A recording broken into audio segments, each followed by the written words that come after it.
Please like, comment, and subscribe.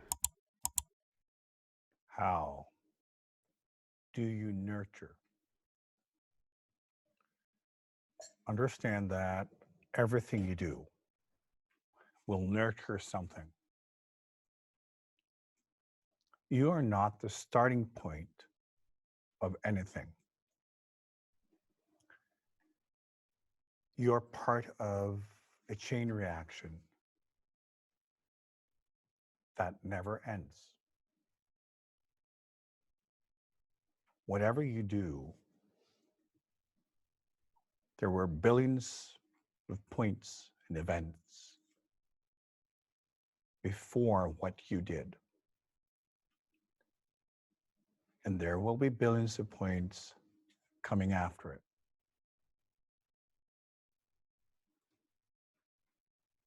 You are nurturing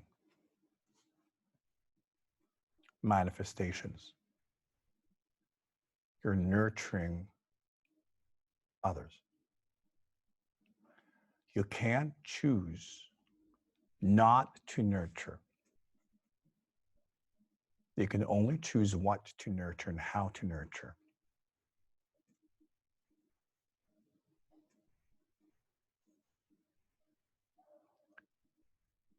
And you do that through what you vibrate, what you think, what you feel, and what you do at any given moment.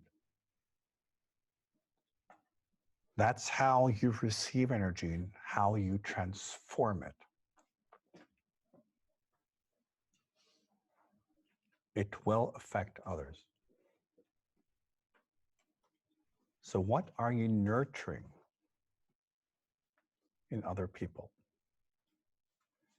What are you nurturing in life around you?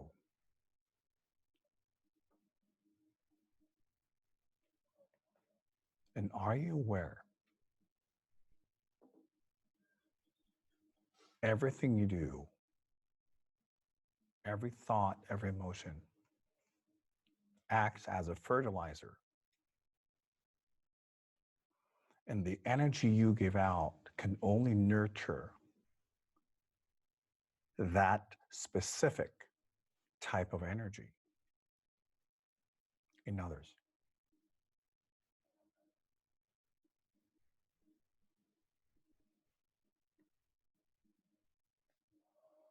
Often we think that we can do whatever and it doesn't have an effect on the world around us. That we are the starting point and we live disconnected from the world around us. We don't really see the chain reactions. And most people really don't relate to the fact that they are part of these chain reactions. Your attitudes, your mindset, your beliefs, your habits, everything you repeat, everything you do continuously also decides what energies you connect to. Whenever you do something, you place yourself in the position. It's like you're tuning your radio to a specific station, and that will be the energy that you channel.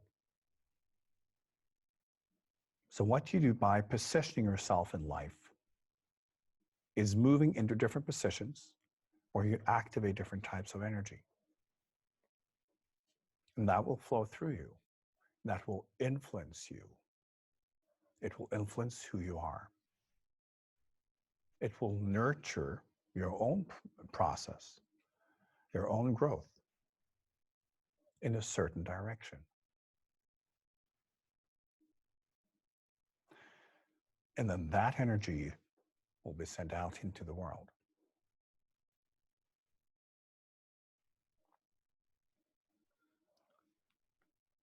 Service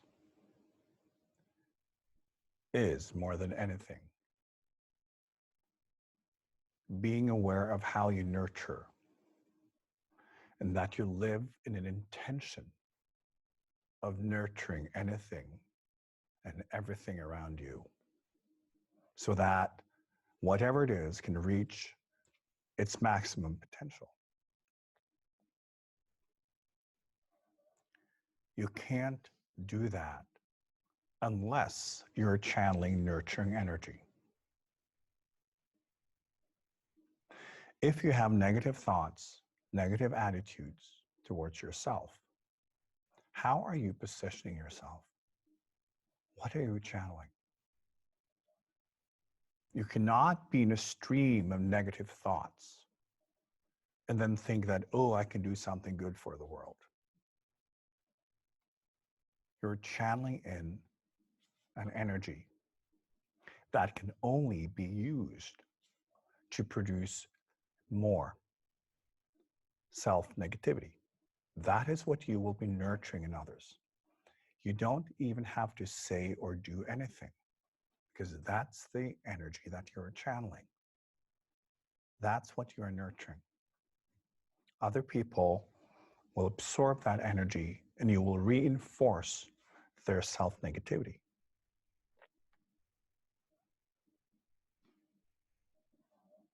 To truly nurture, you need to nurture yourself first. You need to allow your own healing. You need to allow your own abundance, happiness, love, and the full acceptance of yourself. And then that's the energy you channel. If you think of yourself as a radio, but you channel energy and information, you can tune yourself and find the channels and your thoughts, where you're at in yourself. That is what tunes you into whatever channel you prefer. You can't decide what energy comes through you. It happens as a result of how you tune yourself.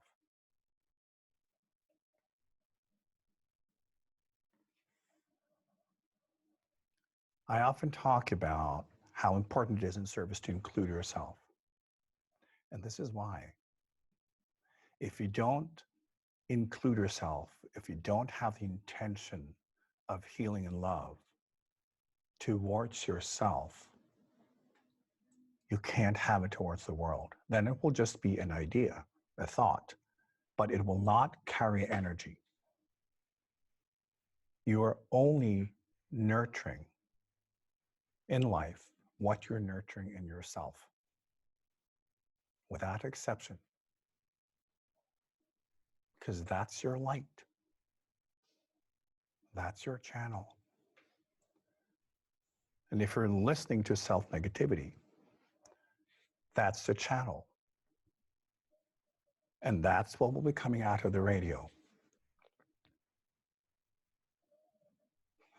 Are you nurturing yourself for real? Is your intention the maximum amount of happiness, of love, of healing, of abundance, of joy?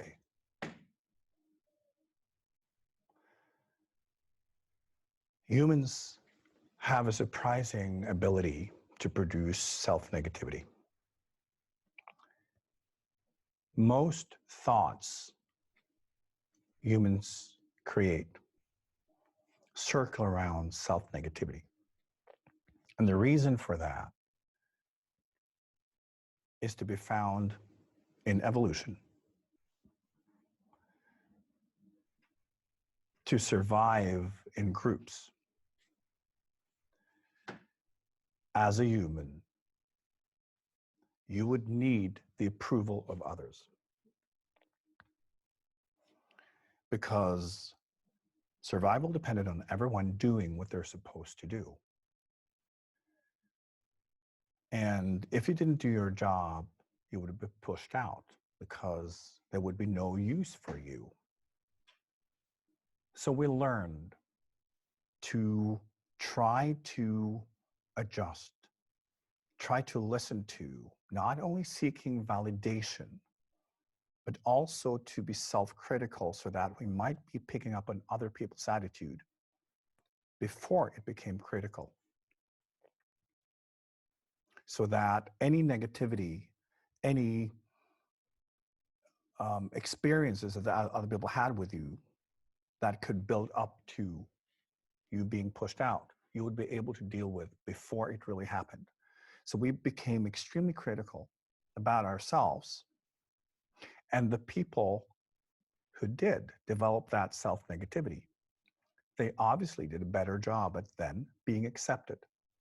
They survived, and that programming became dominant. Very much like the concept of fear. As I've explained, things that work, the brain will simply block out because it's not interesting. It's finding the flaws, finding what's not working, what's dangerous. That's where survival is. Of course, people who didn't do that, they died because they didn't pay attention. So we are trying to find the flaws, finding what's not working, and that made us very critical, always trying to find what's wrong. And we do that in life and with ourselves. So it's a natural part of group survival on a horizontal level, but spiritually, it's very unproductive. The potential is to grow out of that. And this is the thing, when it comes to spiritual growth in general, you test yourself and where you are spiritually by seeing how much do you let your genetics dominate you? How much do you let your DNA control you? Because spiritually, of course, you are unaffected by it. When you are in the lower state of consciousness, you are completely controlled by your DNA. And when you are in this self-negativity,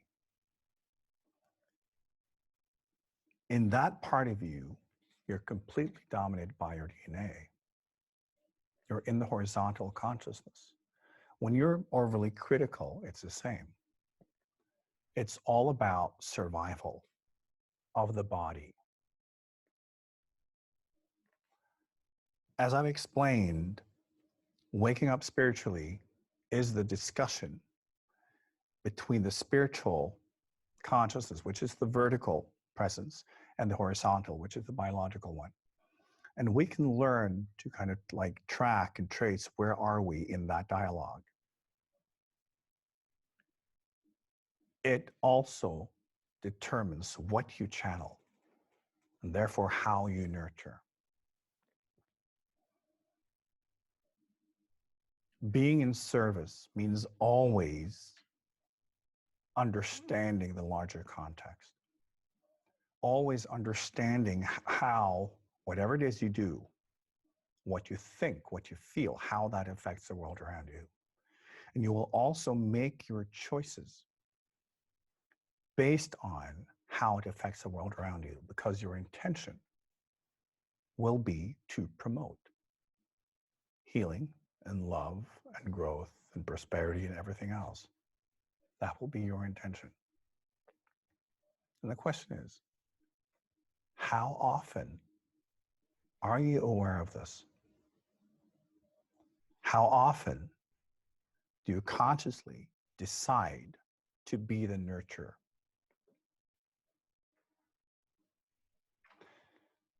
Because it's only then you are in true service.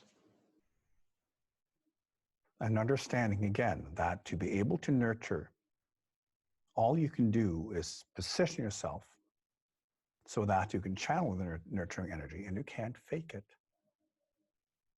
Because you're tuned into the right channel or you're not. And your behaviors will determine what channel you're tuned into.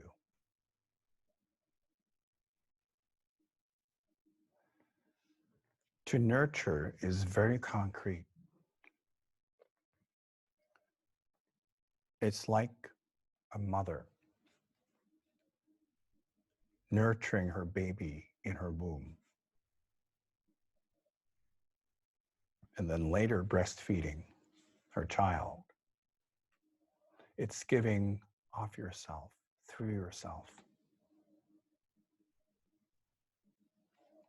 It's very concrete.